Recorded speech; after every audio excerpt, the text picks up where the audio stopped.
It's Wednesday, October 15th, 2014, and this is the Product Mentor Talk. Today we're joined by one of our mentors, Ladislav Bartos, Product Manager at Gundry, and he's going to lead a talk with us today on user testing by example. So just allow me to briefly explain the format for those of you who might be joining us for the first time. In the room here that you see along the bottom of your screen are mentors and mentees participating in the Product Mentor program, so you can kind of everyone can wave hi a little bit there. Hello! See, they're alive, they're real. So what we're going to do right now pretty quickly is we'll just do some quick introductions, and I'm going to start with the person directly to my left, at least on my screen, and going to Wes. You just quickly introduce yourself. Hi, my name's Wes Tomlinson, a Junior Product Manager in Digital Media Distribution right now, and I'm a mentee in the Product Mentor group. Cool. And Sarah? Hi, I'm Sarah Varkey. I am a Senior Product Manager at Applico. We are kind of a consulting firm that builds apps and platforms for other people. And I'm a mentee. And Mike? Hey, my name's Mike Claiborne. I'm in product management at Amplify, an edtech company in Brooklyn, and I'm a mentor and happy to be here. And Ladislav?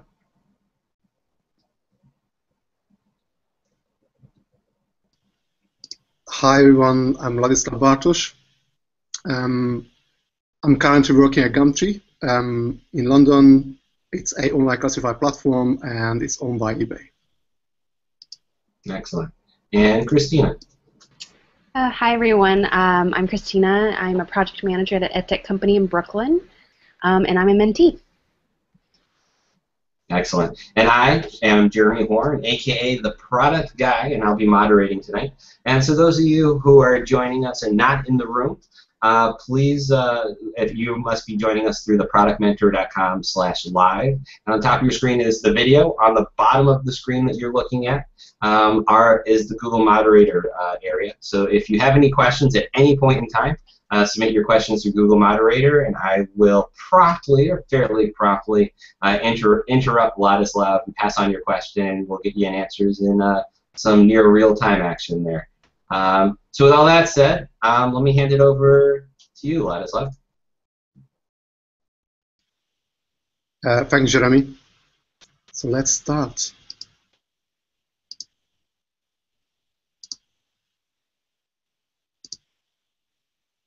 Can you see the slides? Yes, we can. You're all good to go. So hi everyone again. As Jeremy said, we are going to be talking about user testing. My name is Ladislav Bartos. That's my Twitter ID. Feel free to reach out to me when you got a question, comment, or feedback. I hope you will enjoy and find useful this presentation. And let's take a quick look at the agenda tonight. First of all, I will have a quick introduction so you can learn a little bit more about me. Then I will jump straight on the main topic, user testing. We will take a look at user testing as a technique. After that, we will cover a simple test cycle and its components, and we'll review how user testing fits into it. And finally, we go through a couple of case studies from my previous experience. So a little bit about me. I'm a product manager with background. I started as software.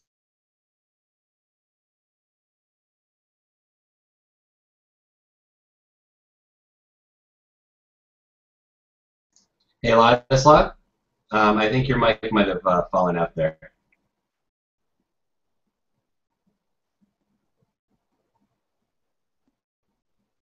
We're not hearing. At the beginning of my career, I quickly realized that how important it is to understand customers, their needs. Ladislav? Yes? Ladislav, your audio cut out on us for a little bit there. So again? Your audio had cut out on us for a little bit there. So you might almost want to take that from the top. What was the last thing you heard about? Yeah, it kind of cut out right at the beginning of you telling us a little bit about yourself. Okay, so I'll repeat it. I'm going to try talking slowly, maybe. So again, so yeah, just continue. Just signal me if something wrong, and I stop. So I'm a product manager with over 8 years experience. However, I have technical background. Started as software developer about 15 years ago. I had a chance to work in small startup companies as well as large global organizations. I love creating and launching new products and improving existing ones in different countries and languages. And I mainly specialize on marketplaces where buyers interact with sellers. At the beginning of my career, I quickly realized that how important it is to understand the customers, their needs and behavior. And that was the main reason why I moved from technology to product management. And I still remember when a 70-year-old lady asked me to teach her how to send an email to her grandchildren who lived in Australia, and she hasn't seen them for years. And while teaching her how to send email using Yahoo that time, I could observe the difficulties she had with registration, login, and sending and reading emails. So since then, whenever I'm working on a new feature, I always ask myself, would this 70-year-old lady be able to use this feature or not? And probably now you know that why I prefer user-centered product development, and I favor agile, lean, and continuous improvement.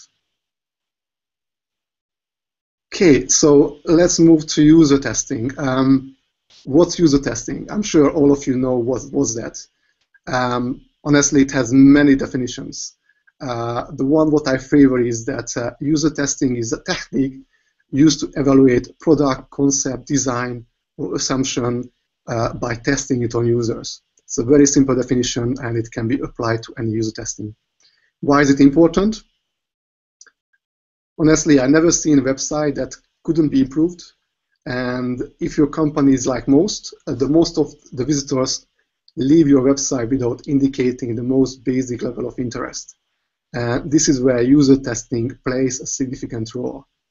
It's important because ultimately you would like to create a successful business, a business that offers products or services which their customers like, value, and are willing to pay for.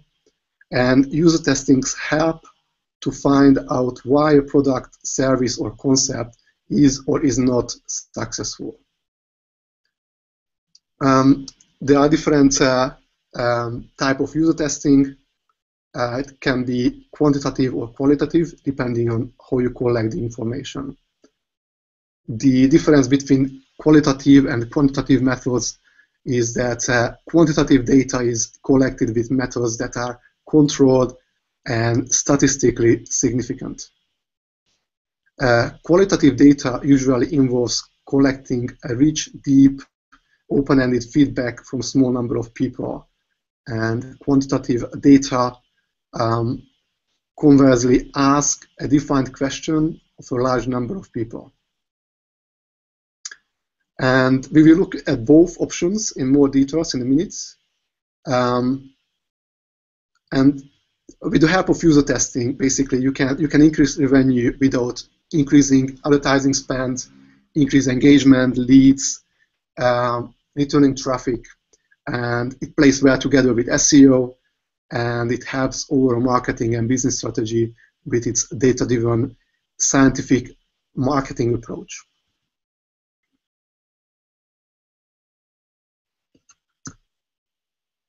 Now the question is, how should you use user testing? As an example, you can use the following simple, or let's say simplified test cycle. We could also call it optimization or improvement cycle, depending on your main goal. This cycle is very similar to the continuous improvement cycle. It has 4 stages. First, you set your goals, then you create your assumptions. After that, you run your tests, and then you evaluate the results. But let's take a look at each steps in more details.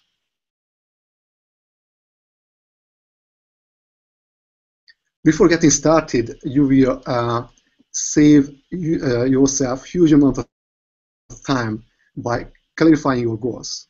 You may think goals are the obvious part. After all, you already know you want more sales. But there is a lot more involved in goal settings than simply deciding to increase sales.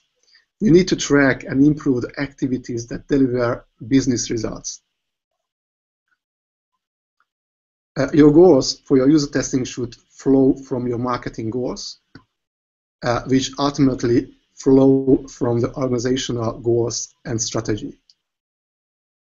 You need to know your target audience. Understanding your audience is critical to being able to set the right goals for your marketing optimization or website or social media optimization, testing new concepts and ideas, increasing conversion rate, and landing page optimization. And when you are setting goals, you have to make sure that these goals are clear, testable, and follow the key principle, which is keep it simple. Otherwise, it's very difficult to achieve those.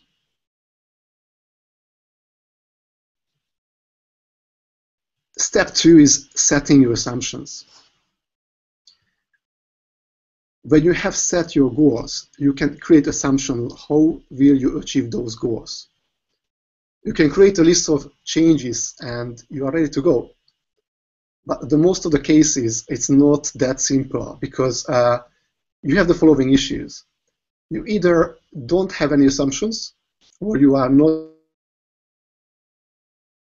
sure, or you have too many assumptions and you are not sure which one to start with.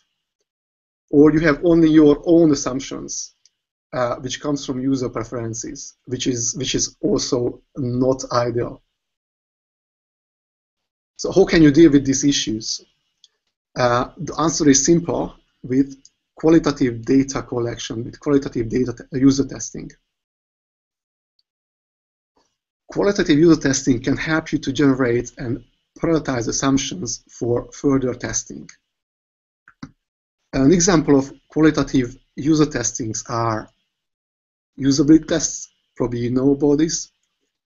Basically, it gives you an indication of interface problems and clarity of navigation. It's a popular method for understanding whether visitors are able to complete certain actions on your website. And it's very useful for finding areas where visitors may be uncertain how to complete an action. And you can get considerable value from simply being in a room with a prospect and hearing their direct input. Another one is expert reviews. These are always valuable. However, you shouldn't take those granted. Instead, you should handle it as assumptions and test it.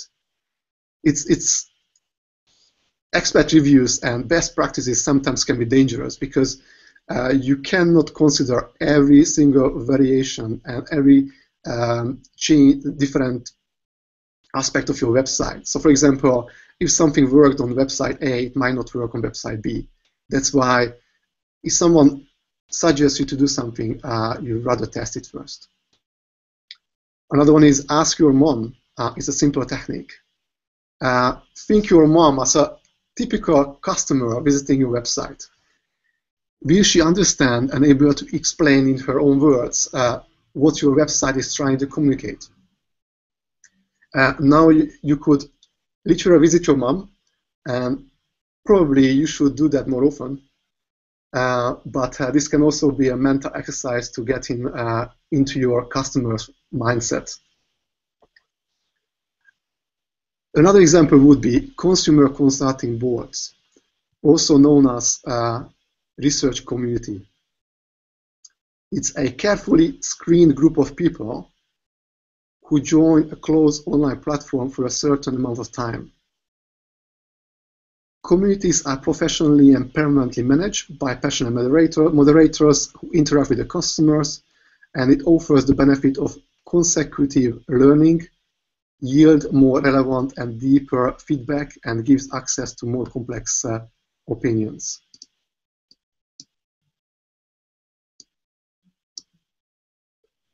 And then you have call centers or customer support team. They always have valuable information for you on what issues the current customers have. and you should always take them in account. Probably they should be the #1 contact for you. Probably you heard about hallway testing. It's simply selecting random people to run the test on. These people can be approached on the street randomly, and you can invite them to your office or some cafeterias to take the test. Of course, you can use surveys. It can help gather qualitative data on customer satisfaction. They are especially useful for finding customer service lapses, because customers who are disgruntled with your product or service are most likely to express their frustration. Surveys won't tell you how to create the best layouts and content, and only the most serious usability problems will be revealed with surveys. That comes from my personal experience. However, surveys of your current website visitors can be conducted quickly and economically, and you can run user-initiated or automatically pop-up surveys when visitors arrive on your page. You have to keep in mind that the information you gather from a survey is only as good as the questions you ask, and also any distraction can reduce sales. Therefore, pop-up surveys can do more harm than good if they are left on the site for long, because many visitors find them intrusive. Heat maps and click maps is another example of qualitative data collection. It gives you some idea about which areas visitors might expect to be clickable. However, it cannot tell you which visitor acts why visitors act the way they do. You won't know why people are clicking on an image or what they expect to see next, mainly because each person might have different expectations. Making assumptions requires putting yourself in your customer's shoes, and you've seen it from examples above. And the more you practice it, the more you will be able to make better assumptions. But you shouldn't misuse qualitative data. Qualitative information sources can provide raw materials for test assumptions and need to be validated through control testing. From my experience, many companies they make mistakes, and basically they talk to some customers, and what they do, they go and straight away implement it because they think that's the right thing. However, they have to consider that the users they run this qualitative user test might not be the core user, and might not be properly selected. There are a couple of things to keep in mind when you run. Before you go into that, Ladislav, I've got a question. I'm going to throw it over to Wes to ask his question. Hey, Ladislav. Do you think you could give us an example of who would be considered an expert and of what a customer consulting board would be? Sure. I mean, experts can be consultants, someone who used to work on similar projects before. If you could jump out of the presentation so we can see you as you're answering. Sure. Just a sec. Here I am. So experts are basically consultants, someone who has got many years' experience in optimizing websites, or someone who has done similar projects before. Normally, when you run a big project, you need some experts on board who can guide you, who can advise you. But you have to keep in mind that the experience these consultants have are from different products and services. And there are no two similar products. Even if you are running the same service, your value proposition might be different. Your way of promoting your service or providing the service might be different. So you have to consider that even if it's in the same service category, it's different. So you have to test it. You have to take expert advise as an assumption what you should probably prioritize higher, but you should test it. And I would say maybe 60% of the time the experts are going to be right, but 40% of the time they might be wrong or slightly wrong.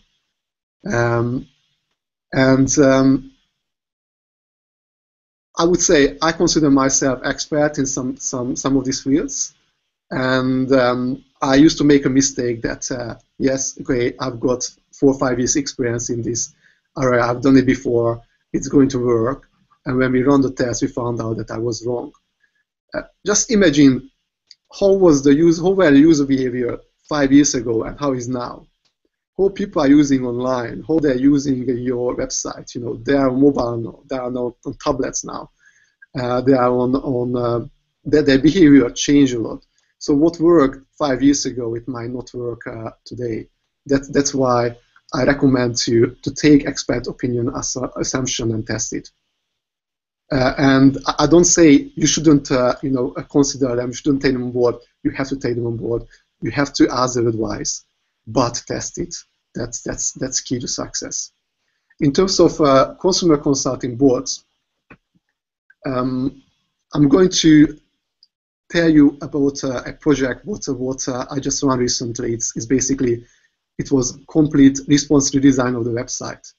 And what we've done is we selected people with different background, different interests into this board who were willing to work with us for at least 3 months, who were willing to answer questions and share with us their opinion. I mean, you can compare it to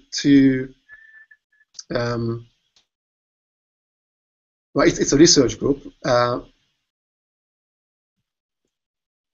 think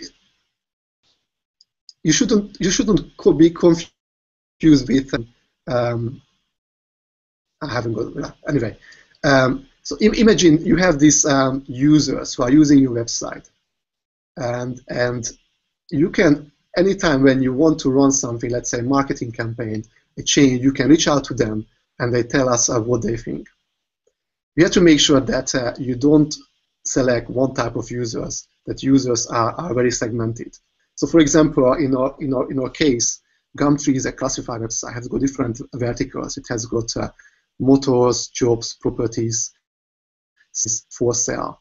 And what we've done, we selected from each people which are interested in different verticals, and customers who are with us for 10 years, but also customers who are with us for let's say a couple of months. And you can use them to give you valuable feedback very quickly. You shouldn't confuse it with focus groups. I forgot focus group.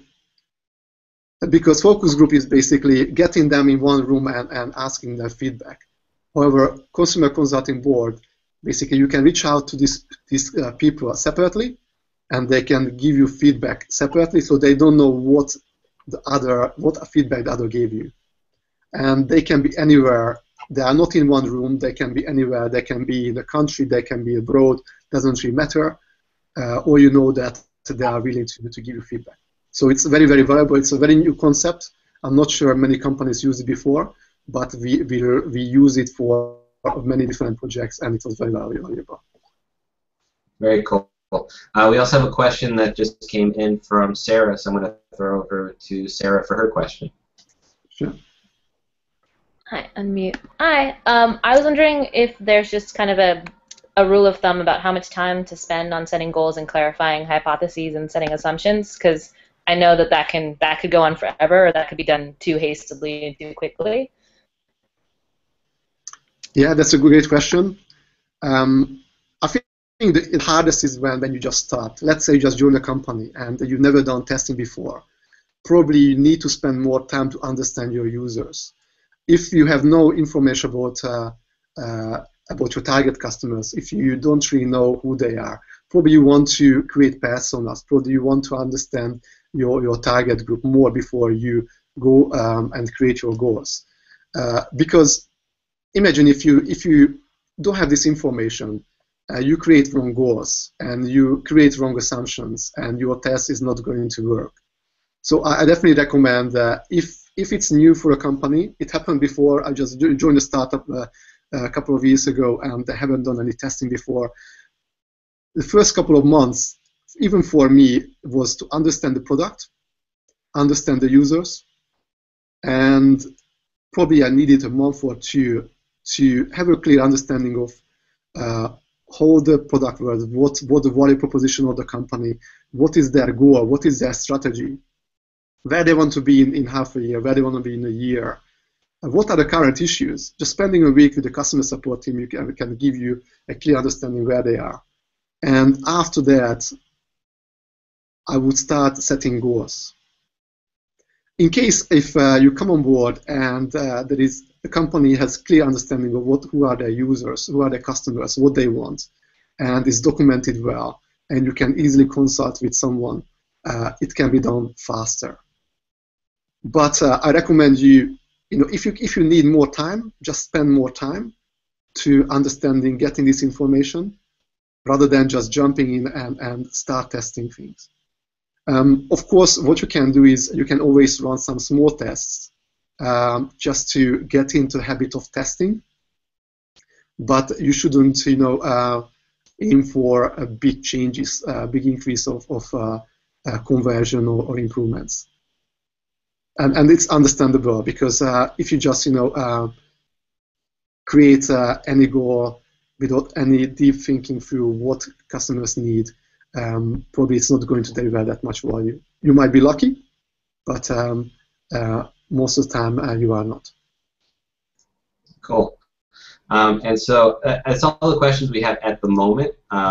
And so just for anyone who's watching the live stream, if you also have questions, feel free to submit them to our Google moderator channel, and you can just do that by going to theproductmentor.com/live, submit your questions, and I will pass those along as well. So with that said, I'm going to throw it back to you, Ladislav. Thank you. So let's switch back to the slides.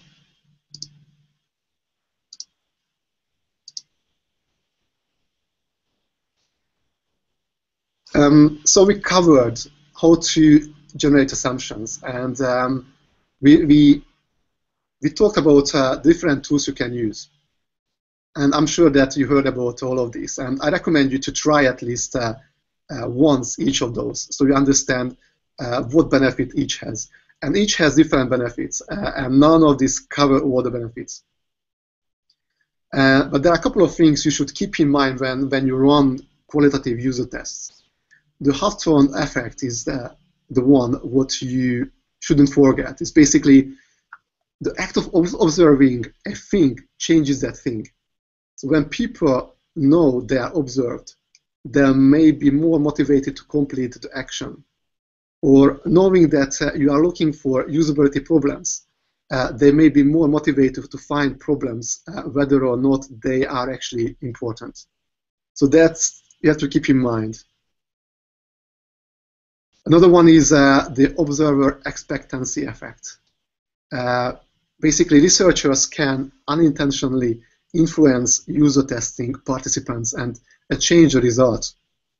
And it's very difficult to avoid communicating with subtle verbal and non-verbal cues that direct the user. Then limited sample size. The feedback you get is only valid for the small number of people you are testing. And however, you can often gain valuable insight from a small number of users, but you don't know which one are valuable. Then sampling bias, it occurs when you have mismatch between your actual cutovers and the criteria you use for selecting study participants. And so basically you select the wrong customers for your test. Imagine you want to increase, for example, on our website, you want to increase engagement on the job vertical, and you selected the users who are using the motors vertical. You are not going to get relevant information back. And then self-selection bias is a significant problem when users volunteer to be in a study. And you will never be able to study people who don't want to participate in studies. And this could be a large portion of your target audience that you will never hear from. So that's another thing to keep in mind. And the last one is preset goals, creating an artificial scenario. In usability testing, basically you set predefined goals for the user, which goals are artificial. Because the test you choose for the user may not be the task a typical user would choose. So imagine you run your usability testing, and you ask a user, do this, do that. For example, we run some tests and we ask a user, try to find a bicycle and buy it. And you might find out that user cannot ride a bicycle and not interested in bicycles. So probably the way a person is going to look for bicycle is not going to want that much. And now you should be able to prioritize and select assumptions to test. So next stage would be preparing and running the test. For that, you can use quantitative user testing, which finds out how people actually act rather than how they think they act. And which is what you get from qualitative user testing. And quantitative test confirms or disapproves assumptions gathered from eye tracking, click heat maps, surveys, and all other qualitative data gathering, what we went through before. There are different types of quantitative user testing methods. There is multivariable testing and A/B testing, probably heard about. So what are the differences between A/B testing and MVT? Some people actually cannot make difference between the two. They think is the same. The difference between A/B testing and MVT is that MVT swaps content with multiple sections on the same page and compares all the possible combinations. With MVT, each variable is tested against each other variables. So just an example would be, so we have different variations. You have set places where you run the variations, and we basically combine and test all variations. So in this case, we have in total 27 variations to test. Of course, MVT can be full factorial and fractional factorial. Fractional factorial methods such as the Taguchi method reduce the number of variations while still hoping to achieve similar learnings, which means it doesn't run all 27 variations. It basically slowly starts reducing it, those which are not performing. And the software tests only some of the combinations and makes assumptions about how the contested combination will perform. MVT requires, of course, more traffic to reach statistical significance than A/B testing, and major layout changes are not possible. So you have to stick on the selected areas. You cannot change the layouts. A/B testing is much less dependent on advanced technology. Some of the advantages of A/B testing are that test runs usually complete more quickly. So basically, you can run it more quickly than the MVT, and you can test different layouts, design, and value proposition variations. Some of the disadvantages are that test runs must be planned carefully, and any Taguchi or design of experiment setups must be planned manually, which means that because you are going to check different layouts, you have to make sure that you test the right layout. You have to have a good understanding what you really want to test and if it's the right thing.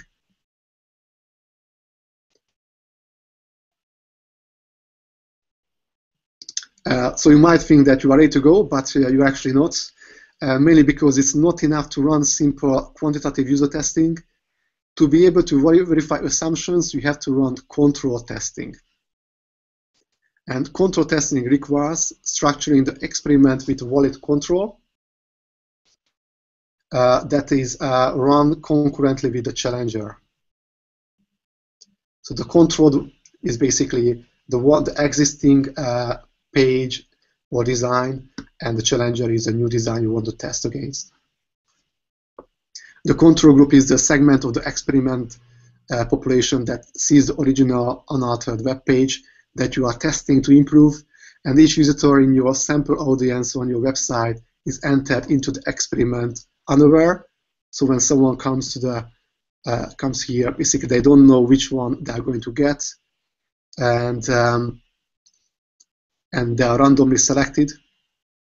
And the visitors sees the same page variation on each subsequent visits to your site, ensuring the seamless user experience and valid test results. So if someone entered in the website and seen the A variant, and they went through the whole user flow, and they come back tomorrow and they come back in a week, they're going to see the same until you run the test. You cannot just swap the same person to other different test variation. And data is collected until statistical significance is achieved, and you have found a new champion, which can then replace the old page to become the new control for the next test round. Or you might find out that the challengers were not performing better, and you try to come up with a new challenger, a new variant to challenge the current existing page. And when you run tests, you should limit the use of before and after test method. Just come back to this slide. What does it mean? Basically, I've seen in many companies, most of the companies are using this method for usability improvements and optimization, which means that they make changes to the website or landing page, and they look at their web analytics data to see if their results has improved or not.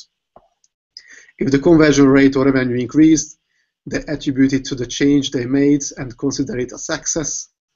If results dropped, they revert back to the original and call it a failure.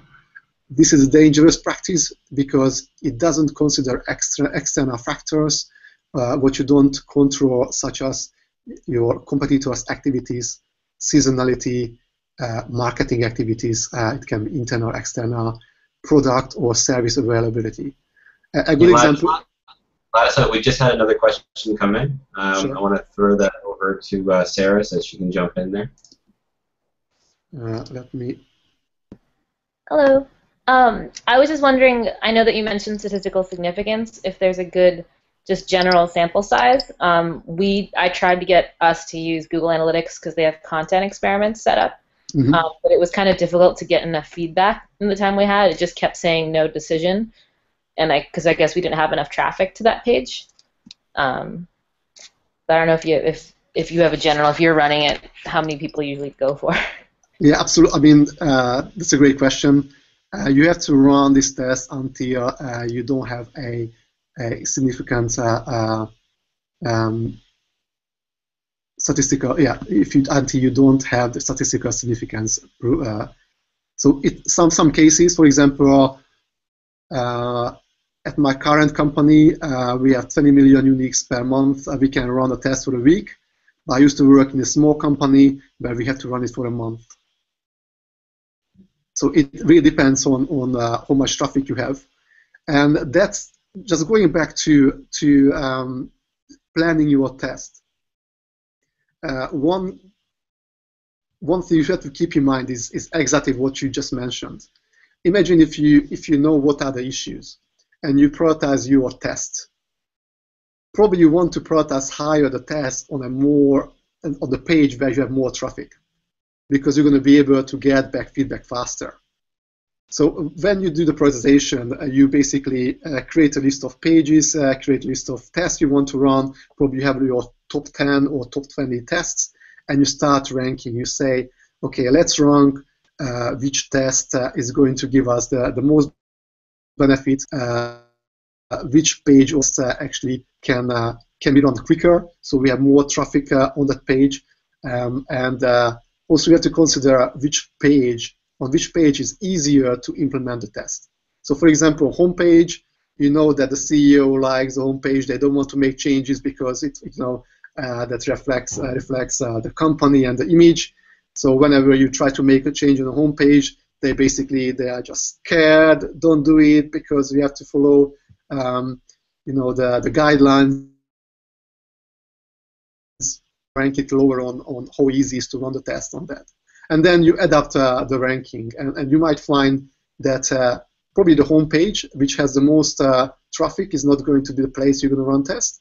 But the second most important page is going to be, let's say, your search result page, which is basically a template, and you are going to pick that one. However, you know that on the product page, you can make more changes, and you can achieve better performance, but you might have to run the test for longer. So I would recommend to pick the page which has more visitors, have more views, so you can run the test in a shorter period. But you shouldn't stop it sooner than you got a significant statistical significance has been achieved. Otherwise, it doesn't make sense because you won't be able to see, if you've seen any improvements or not. Cool, excellent. That's all the questions we have right now. So we'll send it back to you, Ladislav, to continue the talk. And if other people have questions, just post them up to theproductmentor.com/live. Thanks. Great. And so now you should be able to run the test, and you are ready to go. Once you have launched your test, do yourself a favor and take a break from watching the results for a few days. This actually answers your question. I know that probably you want to see results, straight away, so you go back next day, maybe a couple of times a day, but you're not going to make to finish any faster by watching it. And you may be tempted to draw early conclusion. So that's the drawback of going back and visiting, the results too early. And you should set a minimum time period for your tests as well, as a statistical significance threshold. And this is exactly what you just asked. Basically, you can calculate it. Calculate how many users you have, how many pages you have on the page, how many conversions you need to be able to generate assumptions, and you can say how much time you need to run the test upfront. Occasionally, the performance of all the test variations might be low, and the test might seem like a waste of time to continue. It can be frustrating, especially if you watch the results daily and to see the performance of the variation going down. But you shouldn't give up because the challenger performance might improve. And most of the cases, it does improve. Yeah. And when you have your results, and you should analyze it carefully. The only thing worse than not testing at all is misinterpreting your test results. If your intentions is to prove that your favorite idea is a winner, you can probably find some data to support that conclusion. Maybe your challenger has a lower bounce rate or higher average order value or more likes. But the real question should be which challenger drives more business goal, conversion, and revenue. The results of your tests can be significant, can have significant impact on the overall web design, market tactics, or business strategy. What if you could learn? If you could learn from a series of tests that your visitors are more likely to respond to something you haven't thought before. And from my experience, you get it many, many times. And this is an insight that can have significant impact on your marketing decisions in the future. So I recommend you to, whenever you run the test and you learn something, share with your marketing team so they can implement it into their marketing strategy.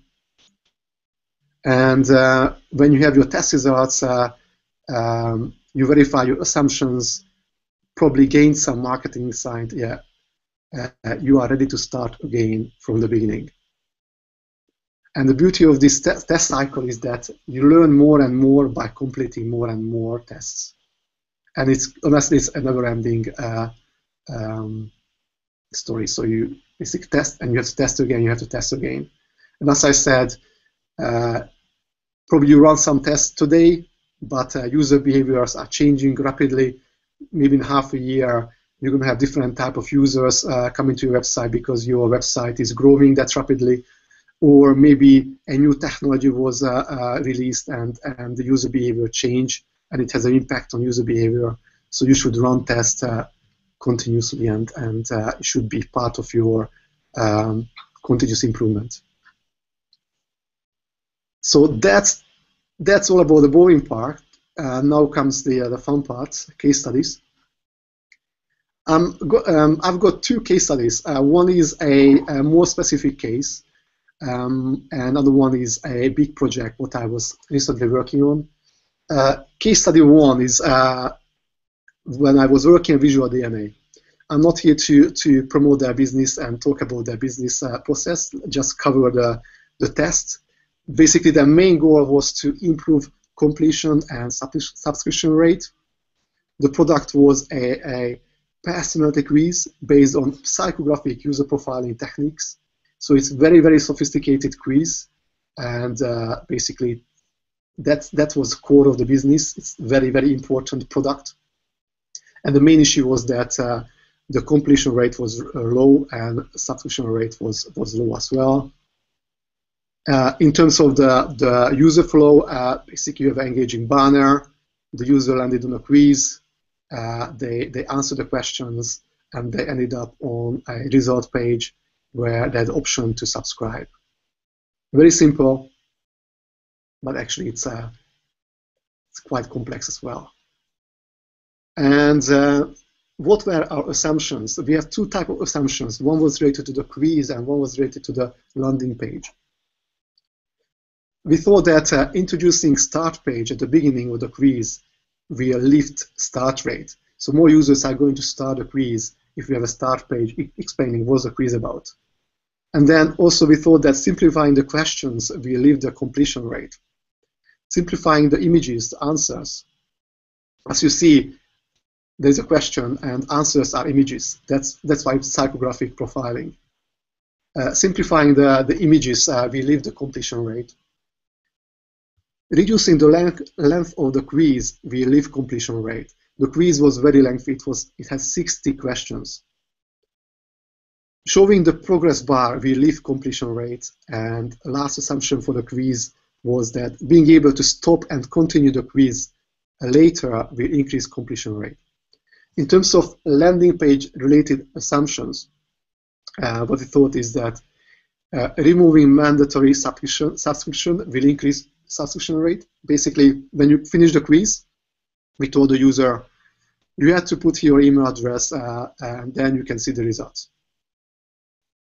Then we thought that showing a short summary of your results will increase your subscription rate. So basically, giving a great example of what you get, and then telling the user to submitting the email address, they can get the full results to the email box, or they can see it online. And we also told that subscribing to new quizzes will increase subscription rate. So showing the full results to the users and saying that we have more interesting quizzes coming, please subscribe here. And we thought that that's going to increase the subscription rate. And the qualitative methods we used one-to-one user testing sessions with psychologists. So we booked in at least 30 people came into the office, and we have a psychologist sitting with the users. And we ask the users to take the quiz. And we ask, okay, this is a question, answer it. And then the user said, are going to answer this way. And the psychologist asks, why did you select this picture? And then the user answered us. And then the psychologist knew what we want to get out from the user. And if the user's assumption about the image was different, then he made a note saying that, oh, this image is not right because the user thinks that it's related to A, and actually we thought it's going to be related to B. So going through this testing for all the questions, it could highlight not just that what images are confusing, but also which questions were confusing as well. Some questions were not easy to understand because we tried to keep it short, and sometimes you cannot ask the question shortly. You have to, if you use different words, some users might not understand what that word means. So we had to change questions as well and test it again. And that was very, very valuable. And we use recorded usability testing. So what we've done is we use one of the tools. I think that time we used usertesting.com. We ask users to test it, go through the quiz, and record while they are doing it, and to tell us what they do. And what we found out that the performance of the quiz was very, very poor. I'm not sure why. Probably it's because the users were using a low bandwidth internet connection. They had to wait when they submitted a question. They had to wait at least 3 seconds, and they got frustrated. So we knew that we had to improve the performance. And to see what users see, actually, it's very, very valuable, because then you can actually find out some issues and you can correct those. We looked at analytic reports on usability. We looked at the funnel. We found out what is the start rate, what is the landing rate, how many people landed on the page, how many started, at which quiz question they quit, how many users completed the quiz completely, and how many people subscribed actually. So we looked at the whole funnel, and you got a better understanding of where are the issues. And we found some interesting patterns. We found some cases that 30% of the users quitted on a particular question. So we knew that there is something wrong with that question. We knew that we have to review it. So this information can give you valuable insight. Leave intent targeted pop-up surveys, which means that when the user wanted to quit the page, we had a pop-up asking them how they found the quiz, why they are leaving. Again, this give us some valuable insight. Mainly those people who got frustrated give us some negative feedback. Those who liked the experience, they just said it was great, but have to go. But surveys are great to find out what are the worst things related to your product, because those users who have the worst experience are most likely to give you feedback. Of course, we run some tests with our friends and colleagues. It's a product which is fun to do. I even asked my mom to do it, so I got valuable feedback from her. And also, we've done some follow-ups after the subscription. So when someone subscribed, we asked them how did they find the quiz, how could we improve it, what they liked the most. And of course, not many people, not all of them answered, because it was via email. They are not via email. The drop rate is quite high, but it was again very valuable.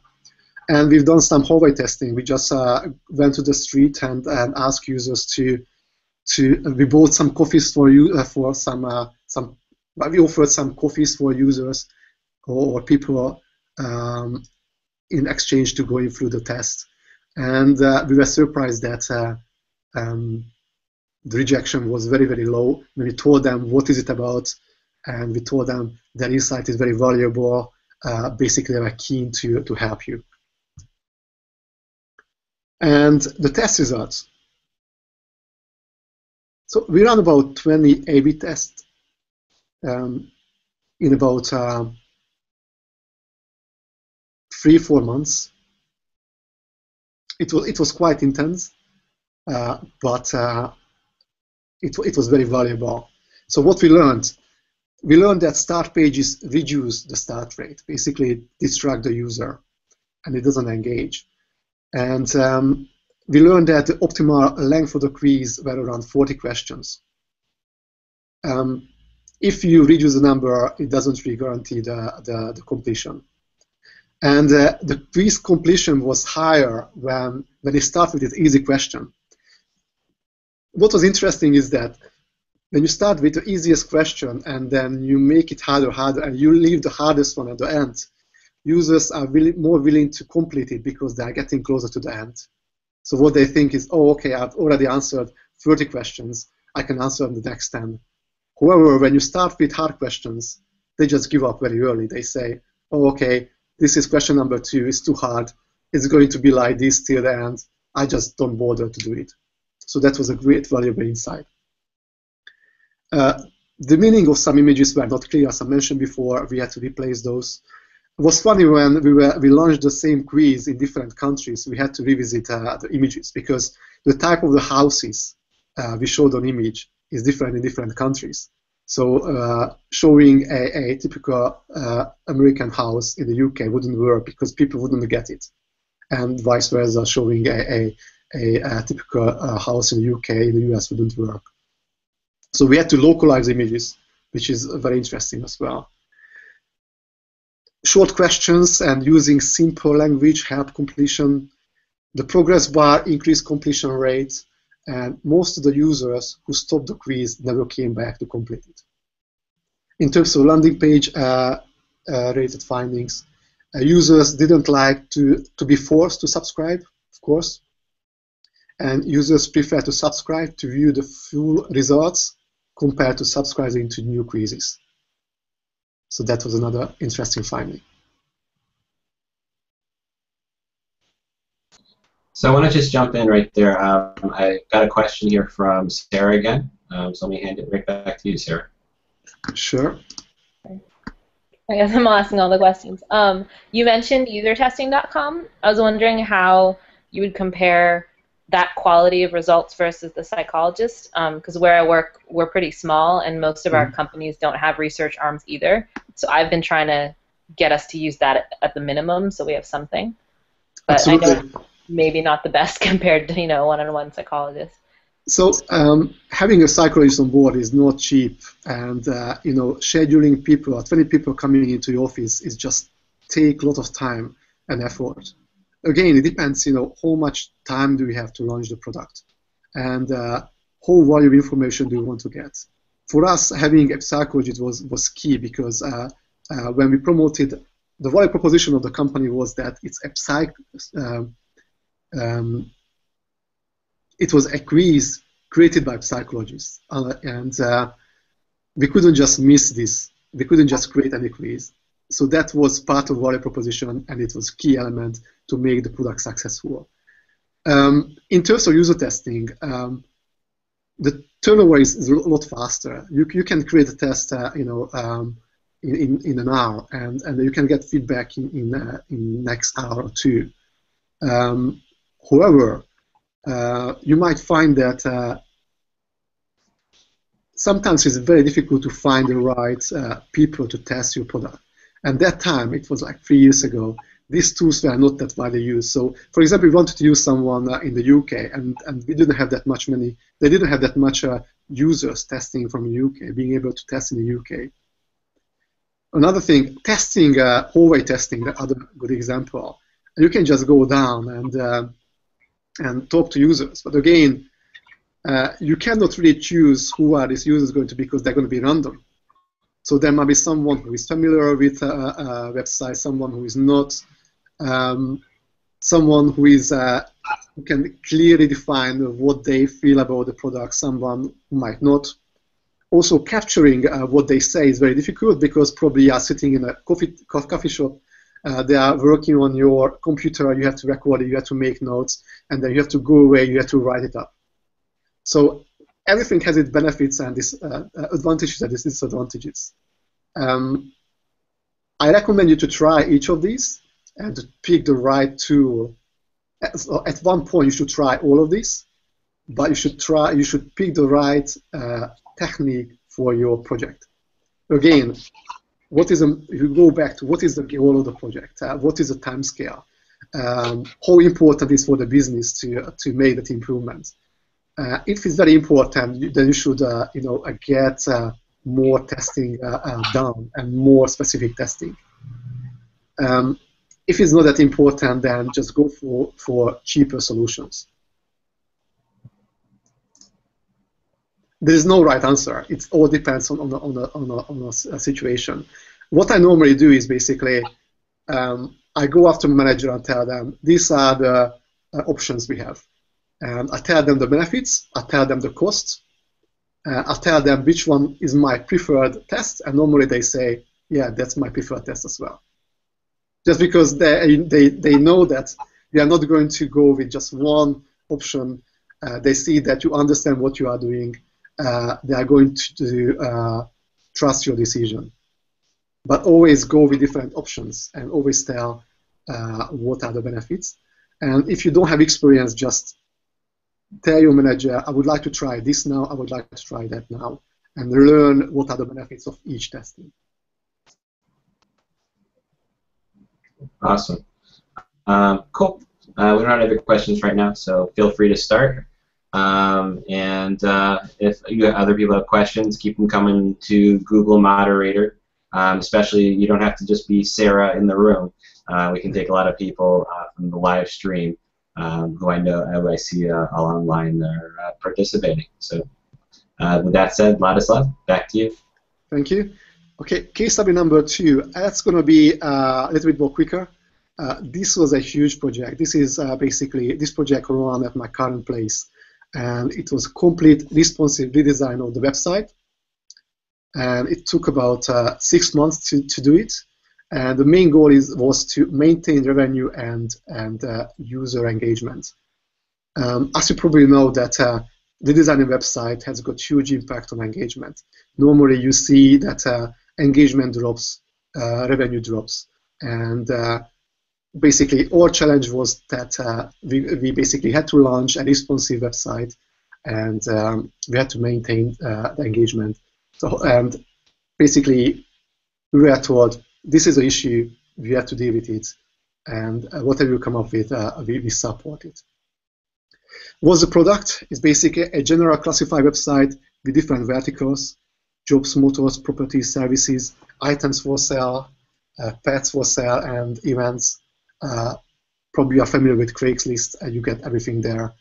We don't have dating, though, so we are a bit different. And you know that users interested in each vertical have got different expectations. So you can, it's not like one product and fits everyone. Each user who's interested in different vertical have got different expectations. For example, for cars, you would like to see large images. For jobs, you don't need images. You want job description and so on.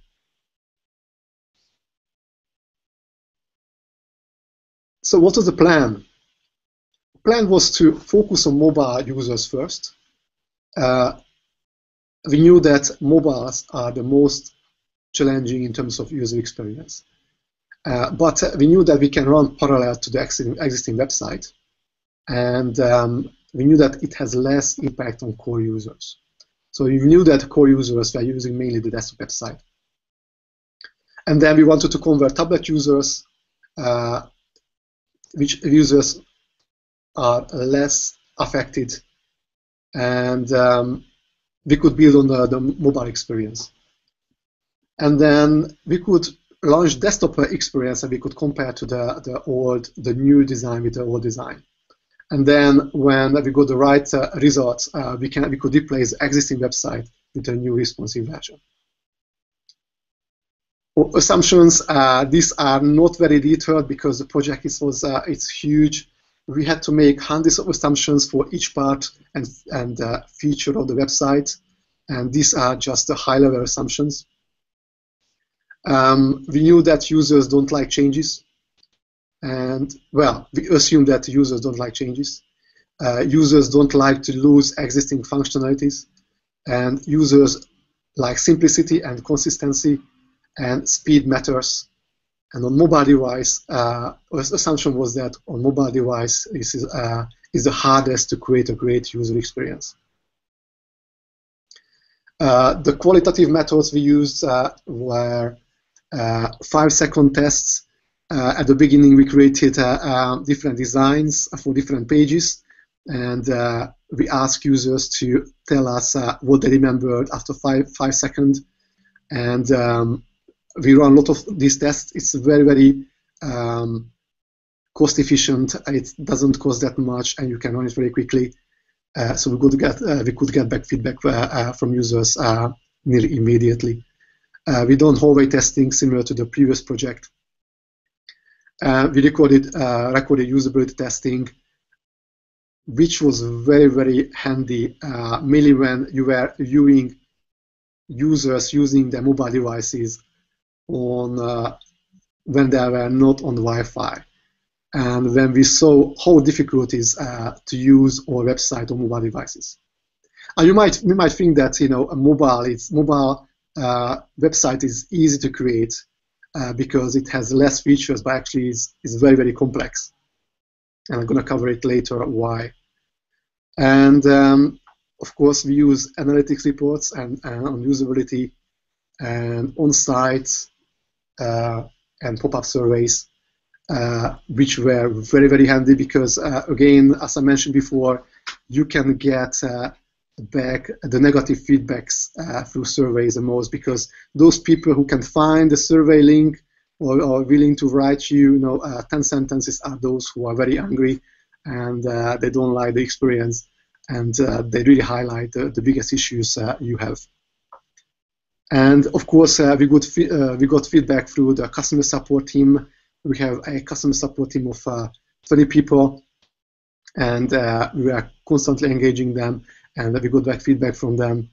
And of course, with the sales team as well, because we have paid customers who are managed by the sales team, and they are constantly engaging with those customers and getting feedback from them.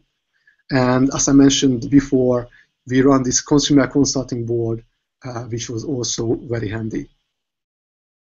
In terms of our findings, we run about 50 device-specific A/B test cycles in 6 months. We run basically some tests parallel. So we could run a test on mobile, we can run a test on tablet, and we can run a test on desktop. That's why it's 15 in 6 months. Our core findings were that 60% of the time spent on improving user experience were on mobile devices, and it means that we had to focus on mobile first. Why is that? Why is it so difficult to create a website for mobile? It's basically the combination of mobile device, operating system, and browser for mobile is a lot more than desktop, operating system, and browser. And just imagine for mobile, you have two different ways the users can use the website. It can be landscape and it can be portrait, and the resolution is different, and it just gives extra complexity. And the users are not using mouse; they're using their fingers. It's basically touch-based, so everything has to be optimized for touch. But when we create a great experience on mobile, it was easy to move to tablet. We found that launching the tablet version was a lot easier, just because most of the touch-related experience were already optimized. And if you could create a very fast experience on mobile, it was already fast on tablet, and it was even faster on the desktop. We learned that less is more. We have to remove the clutter from the website, and we have to rethink what users want. And we also learned that core user behavior changes when new design is launched. So what users were doing before, it changes when you launch a new design. And what you learned about how users are using your previous website changes, and you have to start from scratch. We also learned that maintaining revenue from banner advertising needs more attention. It's not easy. Imagine you move from desktop to tablet. Your tablet users, so mobile users, are experienced they can see your desktop website on mobile. And on desktop version, you can always show a lot more banners, but you cannot do the same on mobiles. You have to give it extra thought how you're gonna show these banners for users on tablets and mobile phones. You cannot show 5 or 10 banners.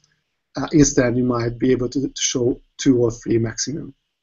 So you have to think how you can get out more revenue from showing less banners, and how can you increase click-through rate on mobiles for your banners and advertising if that's your main revenue stream. Test and optimize the user experience on all devices. Yeah,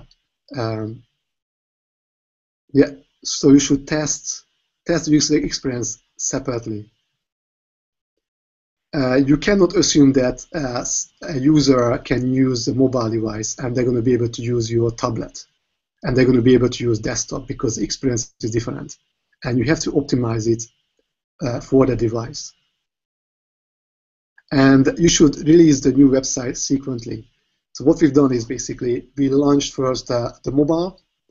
We switched 100% of mobile users to mobile when it was ready, when we had a great user experience, when the users basically liked the new design, and then start switching over 5, 10, 20% of tablet users while we are testing the new changes.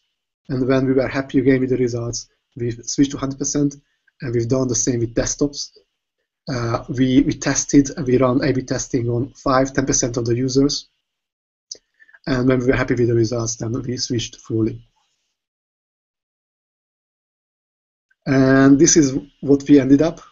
So you go to the desktop version of the home page, then this is the product page, and this is the tablet version of the search result page. We try to keep it simple and easy to understand, and we had at least 20 different design proposals for all pages, and we got out the best of each of the designs. Other examples for running tests would be running competitor analysis. Sometimes you don't know how to improve a product and your competitor is doing better. What you can do is basically you can easily use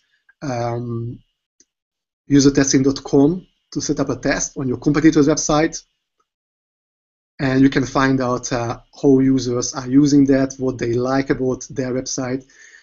You can actually ask a user to start from scratch, and you can, let's say if you're selling bicycles, you can ask a user to go to google.com and try to buy a used bicycle online, and just to see where they end up and how they end up to decide which website they are going to use and why they are using that. Or you can just compare two websites. You can compare the user experience on your website with your competitors. You can also test new concepts and ideas. For example, you would like to launch a new product. You don't know which value proposition you should go for. You just create a landing page with different messages, and you might find out which users like the most. In one of the companies, what we've done is before creating the product, we created these landing pages. We created a email capture, and we said, if you are interested, we are going to launch this product very soon. If you are interested in it, leave your email address here, and we are going to send you an email when it's ready. And we haven't even started working on those products. And we basically draw traffic to these pages, and we try to find out which proposition captures the most email.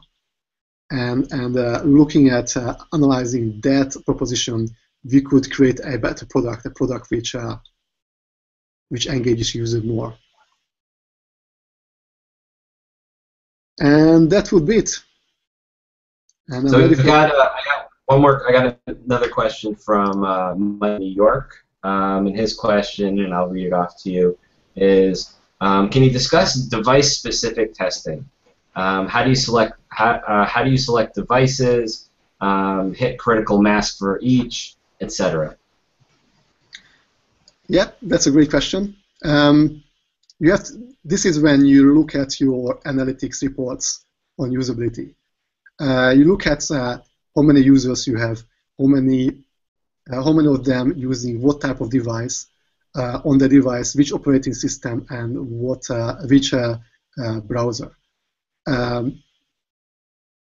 If you have a website which is very popular, I'd say it's in top 10, probably you would like to cover at least 20, 25 different devices. I know that eBay, for example, have a QA team of maybe 20, 30 people in China who are actually reviewing maybe even 40 devices when they launch new projects. In our case, we were not able to do that, so we focused on 10 devices.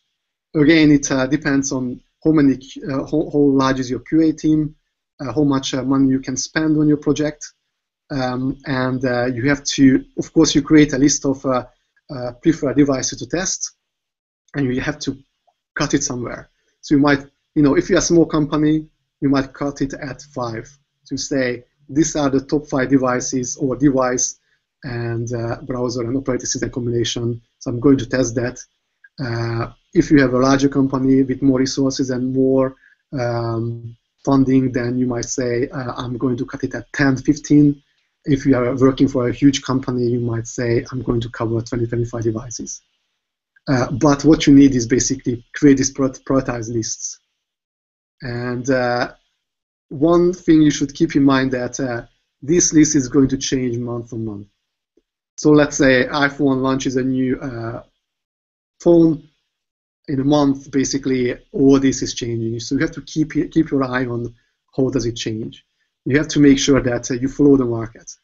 I recently met someone who were running this test and basically asked what devices they are using. And basically they said, a year ago, we ran this test, this analysis, we knew that these devices are mostly used, and they kept using testing on the same devices.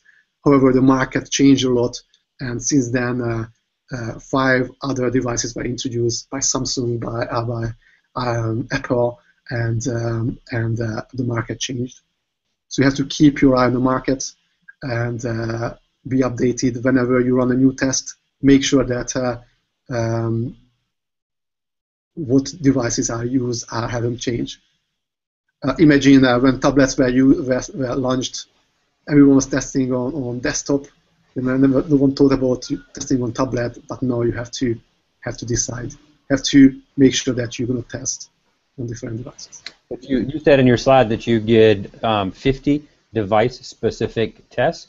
Yeah. So were you looking at the data broken down by your devices? So I think you said you had 10 devices. Were you looking at conversion rates broken down by each device, or were you just looking at that aggregate across the different devices? It like was trying to optimize for devices? Yeah. So what we've done is we grouped our test for mobile, tablet, and desktop. When you run quantitative tests, it's all about volume. And we decided to run tests on device, and not specific devices like iPhone, but on mobile devices. And when we collected the results, we can look at which specific device has got less conversion compared to other. So, for example, we saw that the same test run on Samsung Galaxy S3, for example, had less conversion. So we knew that there is some problem on that device, and we had to go and test ourselves and found out that the page didn't render the same way as on iPhone. We had some issues with JavaScript, so we could look into that. So the test itself wasn't targeting any specific device. It was targeting just devices as a group, like, as I said, mobile, tablets as a group, and desktop as a group. Have I answered your question? Good, thanks. Cool. And we have another question that just came in from someone named TH, or abbreviated TH, also here in New York City. And I think this will go well to the slides that are coming right up. And so the TH asks, what tools or apps do you like to use for organizing the feedback results you're getting, especially for qualitative methods like hallway conversations or through your customer support team? Is it as simple as pen and notebook or Excel doc, etc.? And this might lead well into some of your next slides for your supporting material, testing tools, and that kind of stuff.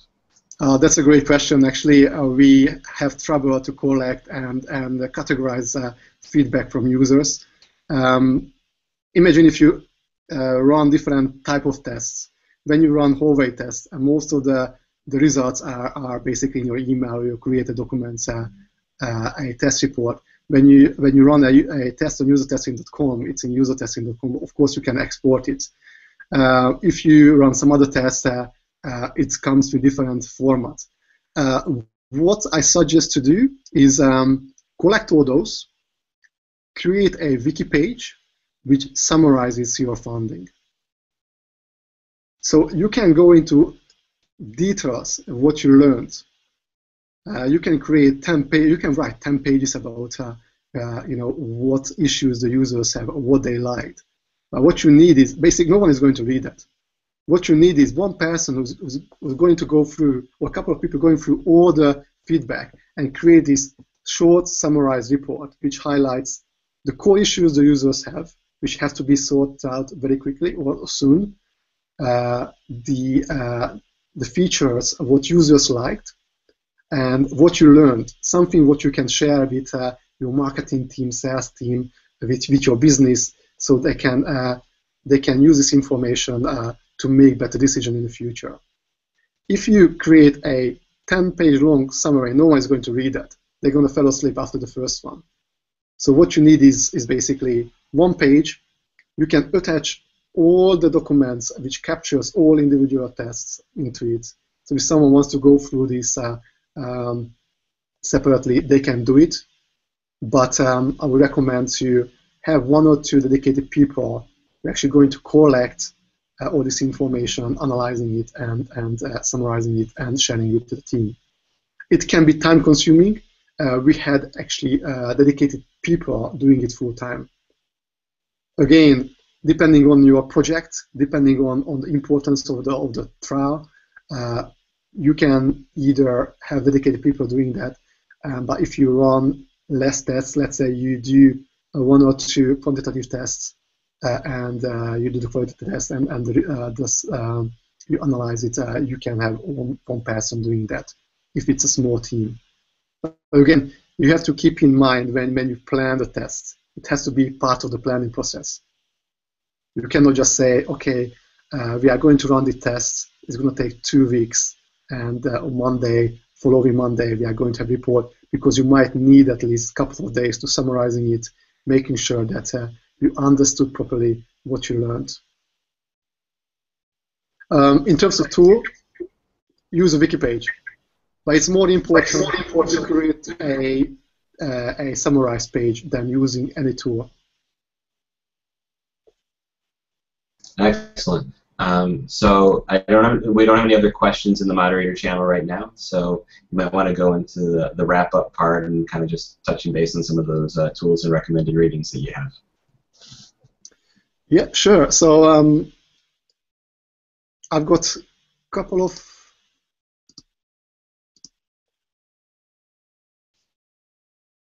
basically, I named a couple of A/B testing tools here.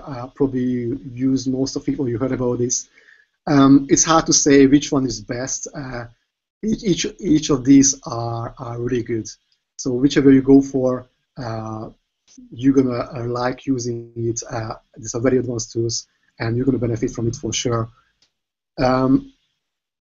For usability testing tool, you can use user testing, what users do, and basically this capture and record what users do.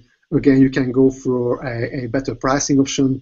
I know that what users do, basically, their value proposition is different from user testing, because what they do is they go through the videos and they summarize it. So if you don't have anyone who can go through the videos, watching the videos, and making notes, they can do it for you. If you want to do it yourself, go for usertesting.com or try other services. There are some recommended readings. I recommend you should test that book. It's just great. It's a must to read, and once you read this, you're gonna be a conversion specialist, and you're gonna be able to easily sell your management team testing. You're gonna easily tell them why testing is important and how should you run tests. And I've got some references, and that would be it. Excellent. So thanks a lot, Ladislav. And as always, we'll be posting the slides up on our SlideShare channel as well within the next few days. And really, again, thanks, Ladislav, product manager of Gumtree, for today's discussion on user testing by example. And also a big thank you from me, Jeremy Horn, the product guy, and everyone else who joined us today in the room, as well as our live stream on theproductmentor.com/live. And also, if you're interested in being a mentor, very much like Ladislav and many of our speakers that you can see within the YouTube channel, I definitely encourage you as a mentor to sign up at theproductmentor.com. Our next session will be starting in a couple of months, and we're looking forward to really scaling up there. Also, if you're looking to fill a new product job with a great product person, we have a free job board for the larger product community, and it's really all over the place. And that you can check out our free job board at theproductjobs.com. And with all that said, thanks a lot. Thanks everyone for joining us, and I'll see y'all next time. Bye. Thanks. Bye.